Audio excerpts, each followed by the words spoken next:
Trump not kept pumping it up like he is still pumping it up. And it's not helping him, it's not helping the NFL. I don't think it's helping his numbers really, because what's his base? Largely white males who love the NFL. I don't think he's going to change their minds in any kind of a way that's going to help him at all. But this is the kind of fiasco that we have stumbled into. Well, gentlemen, this is why we have smart guys like you on the broadcast at times like this. Our friends Clarence Page and John Meacham. John, please keep those bitter angels on speed dial. A lonely nation is asking. It's in our contacts. All right. Thank you both. Really appreciate it. Have a good weekend. And coming up for us, does the U.S. military need a sixth branch? Can the nation afford it right now? What else is out there that may compete more urgently for our time and attention right now, tonight, and around the world?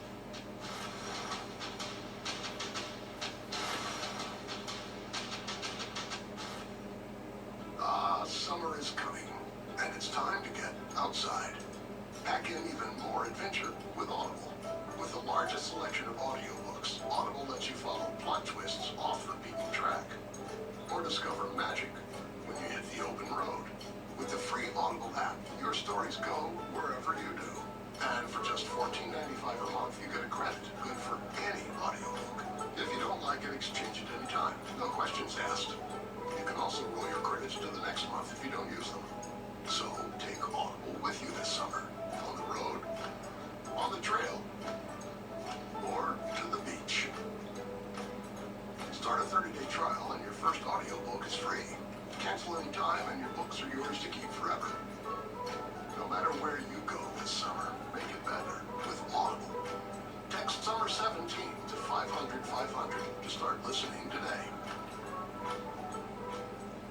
I'm Jonathan Greenhut, the CEO of Plexiderm. People often ask me if our product really works. I can't blame you for being skeptical. It was hard for me to believe until I saw my brother-in-law's under-eye bags cosmetically shrink from view in minutes. If you visit Plexiderm.com, you'll see real people cosmetically shrinking their under-eye bags and wrinkles from view in minutes. Hi guys, my name is Sandy Marinesi. I'm a professional hair and makeup artist. One of the #1 question that I always get in my chair is, can you make me look younger? We had a few people that we applied it to, and some of them at first I was like, oh, I don't know if this is gonna work. And I was so impressed how fast, efficient, and how well it really worked. Now I could really say to people, yes, I can make you look younger. Once applied, your skin tightens and firms, rapidly reducing the appearance of under-eye bags and wrinkles in minutes. Get up to 50% off the normal retail price. Plus, get free shipping. Visit Plexiderm.com or call the number on your screen. Our leggings are made to move, and for a limited time, get 2 pairs for $24. Fabletics Super Sculpting Fabric is now more advanced than ever, with just the right amount of support in all the right places, in a variety of cuts, colors, and lengths to choose from. For leggings that look as good as they feel on women of all shapes and sizes. Right now, get your first 2 pairs of leggings for just $24, only at Fabletics.com. Life Room, where outdoor living meets future technology. Life Room's motorized screens keep harmful UV rays and bugs out, and its innovative cooling system gives you comfort and tranquility all at the touch of a button. Call now for your free design consultation and ask about our $1,000 rebate direct from the manufacturer on this patent-pending revolution in outdoor living. Act now. Life and savings await. Life Room, outdoor living perfected.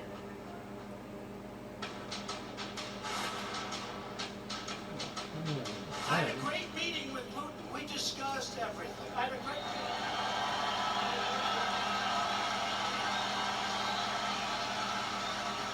We got along really well.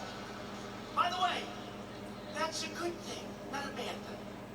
Just 1 week ago, President Trump was telling supporters just how good his relationship with Putin of Russia is. Now, facing more sanctions from the U.S., Russian leaders are striking a decidedly different tone. According to Reuters, the Prime Minister Dmitry Medvedev offered this warning: if the new sanctions impact Russian banks, quote, it would be possible to clearly call it a declaration of economic war, and it would be necessary to react to this war economically, politically, or if needed, by other means. At least that sounds closer to normal over the years. With us tonight, retired four-star U.S. Army General Barry McCaffrey, decorated combat veteran of Vietnam, former battlefield commander in the Persian Gulf, former drug czar for this country, you said that, and these Brian days Williams. an MSNBC military analyst. General, take them on one at a time, please. And that is, what are Russia and North Korea and their leaders trying to gain from this country? Well, I think they've got a clear understanding of their own objectives, which I think we lack in the United States. And by the way, I'm still very much convinced and confident Secretary Jim Mattis at DOD, and Mike Pompeo is an extremely capable person over at State. Gina Haspel is a very professional, knowledgeable person, and Secretary of the Treasury is first rate. Having said that, the President's reaction to many of these situations, I hate to say this unkindly, borders on fantasy. So, when it comes to North Korea, they're still producing fissile material. They're still producing their ICBMs, which are not yet fully tested. There is zero chance they're going to denuclearize. They're trying to escape sanctions. They're trying to get us out of South Korea. And to some extent, the President's public rhetoric is helping them. That's a problem. When it comes to the Russians, this statement by Medvedev was very unsettling. One thing we shouldn't do is overstate the threat from Russia. They get a lot of nukes, a lot of oil, a minor strategic force in terms of naval power, air power, an army that is not a significant threat to Western Europe. It is the Baltic states, Poland, the Ukraine. So they're batting way above their weight average. Remind people that the economy of Russia is less than that of Italy, less than that of California. This is not a major player. It's run, but by the way, the roar of that crowd behind the president is what unsettles me. This is something new for our times. This guy's a thug. He murders journalists. He murders the opposition. He murders people overseas. He has eliminated most of the democratic beginnings in the Russian Federation. He's a bad guy. General, I've been wanting to ask you about this Space Force idea. Of course, we already have the U.S. Air Force Space Command, which is a large part of the U.S. Air Force with a task and a mission. What do you make of the Space Force notion and its chance at success? Well, look, the threat is real, particularly from the Chinese and the Russians, but the threshold to threaten our communication satellites is pretty low. I mean, a modest country can build an attack capability. We're spending a lot of money right now and a lot of science on trying to harden it and protect it. Space operations is baked into every service. The Army can't operate without, our smart weapons don't work without space communications. So the Space Force concept as a separate service is one of those intellectually attractive ideas, widely debated, that's a thoroughly stupid idea. I don't think it's going to get funded by Congress.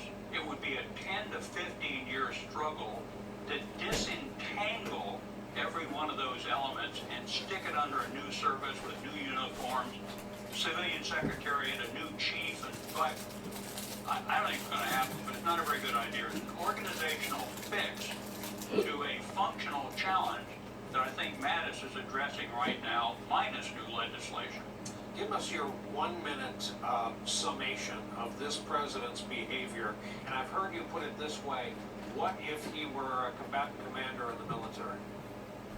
Well, I said actually battalion commander. We got these, I'm over at Fort Benning all day today with these unbelievable experienced warfighters now that run in the Army, Air Force, Navy, Marines, Coasties. The president is, personally, Brian, I've been involved with three White Houses fairly closely. I got a lot of years now dealing with business, 15 years. I've been in civil government. I've never seen this level of illogical behavior, anger, impulsiveness, rudeness to the international leadership, never mind his domestic opposition. This is not the correct behavior for a senior executive at any level, never mind the President of the United States. So in words from an experienced man, General, always a pleasure to have you on, Barry McCaffrey, with us on a Friday night. Coming up, we remember a friend of ours, a patriot and a warrior and a scholar and an enemy of terrorists everywhere when we come back.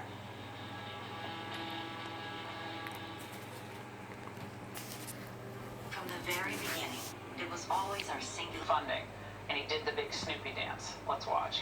A sanctuary city, yeah. A sanctuary city, yeah. So he's thrilled that they could cut off access to the feds to the city arrest database. So the federal government could not get any, even if they wanted to get access in the sanctuary policy, they could not have access even to know who's in the state pen.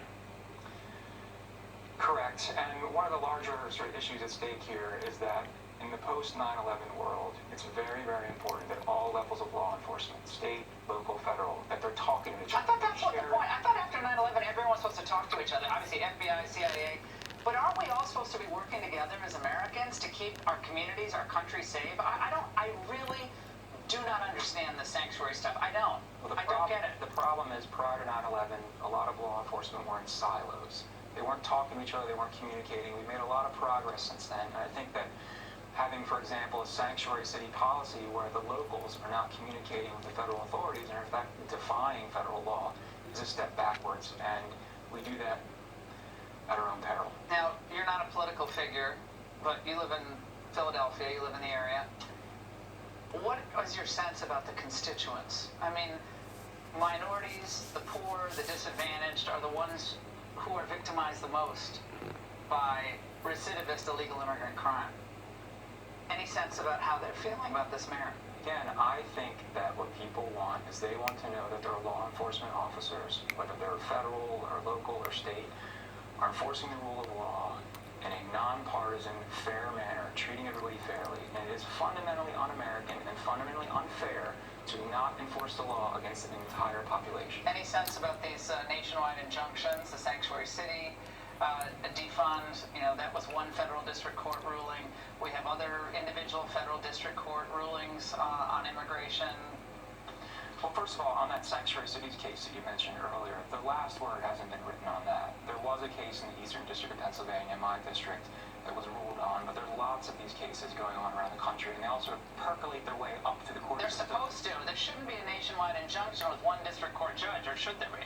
No, there shouldn't. And what you want is you want several courts to look at an issue, have the benefit of all of their analysis, and eventually these things hopefully make their way to the Supreme Court, which will have the final word. Are you having fun as U.S. Attorney in Philadelphia? It's a pretty cool job. It's a lot of work, but yes, I'm doing my best, enjoying it. Thank you, Mr. Tseng. Great to see you. Thank you so much. We appreciate the U.S. Attorney joining us and the job he's doing. We'll be right back. How often do you get a good night's sleep? I'm tossing and turning, and I'm worried, and I have anxiety. So you just walk around telling people Geico could help them save money on car insurance? Yeah, that, and homeowners, renters, motorcycle and boat insurance. Huh. That's nice. What happens when you catch a fish? Oh! Geico, more than just car insurance. See how much you could save at geico.com. I'm okay! There wasn't sleep. I woke up alert with no after effects. It's triple action form that contains a proprietary blend of ingredients. NYPD Counterterrorism Bureau, and he turned it into a world-class organization in its field, rivaling federal agencies. Mike was born and raised in New Jersey. I always thought the reason we got along so well was we shared an exit at neighboring towns. We both grew up just off exit 117 of the Garden State Parkway, 114 if you want to go the back way. Mike left the Jersey Shore for West Point, then Ranger School, then Special Forces as a Green Beret, where one hostage rescue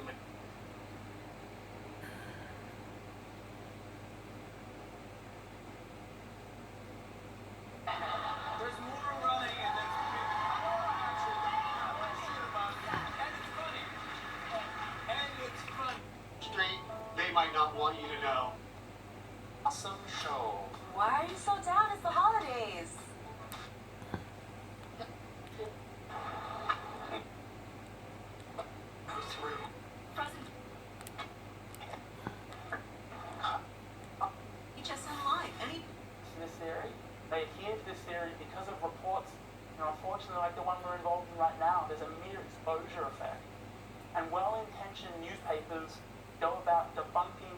these fanciful claims, and in so doing expose a far larger audience to the underlying conspiracy narrative than would otherwise have been aware of it.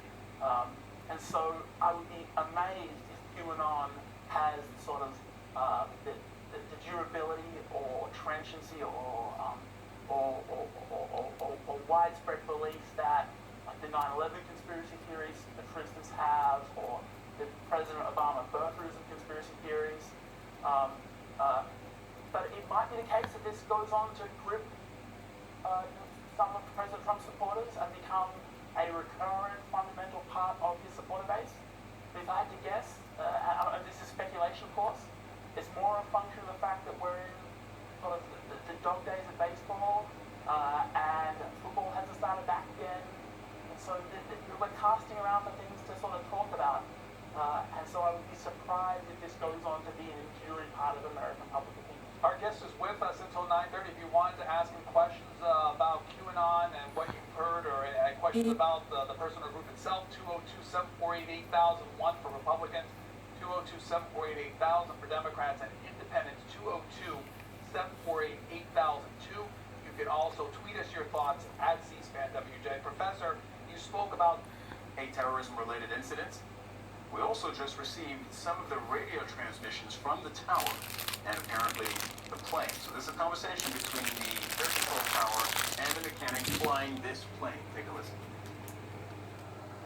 All right, Rich, this is Captain Bill. Congratulations, you did that. Now let's try to land that airplane safely and not hurt anybody on the ground. All right. Damn it, I don't know, man. I don't know. I don't want to. I was kind of hoping that was going to be it, you know? Earlier, Horizon's Air Chief Operating Officer issued a statement about the crash. Good evening. I'm Constance von Muehlen, the Horizon Air Chief Operating Officer. I'm sorry to share with you this evening that at approximately 8 p.m., one of our Q400 airplanes made an unauthorized takeoff from SeaTac Airport. We believe it was taken by a single Horizon Air employee and that no other passengers or crew were on board. Shortly thereafter, it crashed near Ketron Island by South Tacoma. Our hearts are with the family of the individual aboard, as well as all our Alaska Air and Horizon Air employees. We will provide more information as it becomes available. We've been hearing from eyewitnesses as well. Listen as this family recalls what they saw. We were watching the sunset and how did you get in a plane? Think about it. How do you get in a plane by yourself? Close the doors. How do you get in the plane? We were just hanging out and then we heard that boom. And yeah. Yeah. What did you think of that? We didn't know what it was. Yeah. We thought it was something going on with McCord. That's our first thought. So we were sitting in the lounge chairs watching sunset, and then we saw the plane, and then the jet's going right behind it, and my first thought was they're doing something at McCord.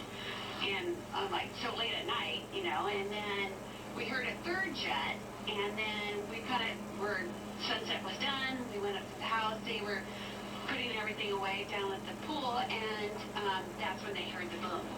And I didn't hear that, but, so then my husband kind of put it all together, was like, you know, and he turned it to the news or something, and he's like, that was the plane. Let's bring in Mary Scalvo, CNN's aviation analyst. She joins us by Skype from Charleston, South Carolina. Mary, we're now starting to really flesh out and understand more about this story. We don't know, we don't have the identification of the mechanic, but we know he was 29 years old. They're checking into his background. The sheriff department is telling us this was a suicide flight. We heard that conversation between the control tower and the flight. You also saw the video, and you're learning a lot from that. It seems to me the biggest takeaway at this stage is we were extremely, extremely lucky. Well, that's right. Extremely lucky. And I said, I mean, fortunate that this person, well, he said himself, he thought that was going to be it after he did the loop. But, you know, very fortunate that there was no one on the ground, apparently, where the plane eventually crashed. I mean, it's very fortunate in a lot of ways, but in some ways, this is the way the system works. I mean, we've been open to this vulnerability for so very long, and there was a lot of discussion about this after September 11, 2001. Now, granted, that's a long time ago, and you know, people, people 21 were 5 years old back then, so you know, it's kind of faded from our memories. But there were discussions about. The FBI looked at everybody at the airports then. Who were the mechanics? Who were the people working, putting, parcels and cleaning the plane? Who were all these people, the tens of thousands of people that go to airports every day but do not go through security? So that will reopen this question. But again, as far as a mechanic goes, you're trained, you're an A&P mechanic, you're trained to fix and to literally know how everything on the plane operates, because you have to make sure that it's operating when the pilot takes it off. And if you're authorized, if you have this training, you are allowed to taxi. It's called run and taxi. You're allowed to run and taxi that plane around the airport. So there's not much to stop you. Well, there's nothing to stop you. Once you're in that plane, the plane is running, and you're taxiing that aircraft. If you choose to move onto the runway and take off, there's not much that anyone can do to stop you. I think a lot of the people listening to you right now are going to be very, very surprised that that is all it takes to get somebody who has not had all the screening of a pilot, who does not have the flying ability of a pilot, to suddenly be controlling in the cockpit of an airplane on a runway. I think a lot of people are going to be surprised to hear that is all it takes. Well, and we forget. I mean, there have been incidents and accidents before where taxiing mechanics have, by accident, wasn't intentional, have run airplanes off the taxiway. I think there was one in Florida, maybe a Southwest plane, about 3 or 4 years ago. But this is a totally different order of magnitude.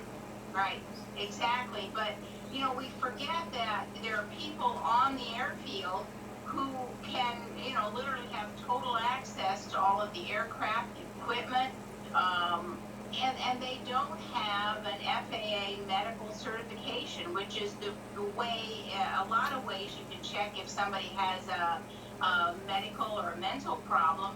It comes out on your physical. When you're a pilot, you have to have what's called an airman's medical.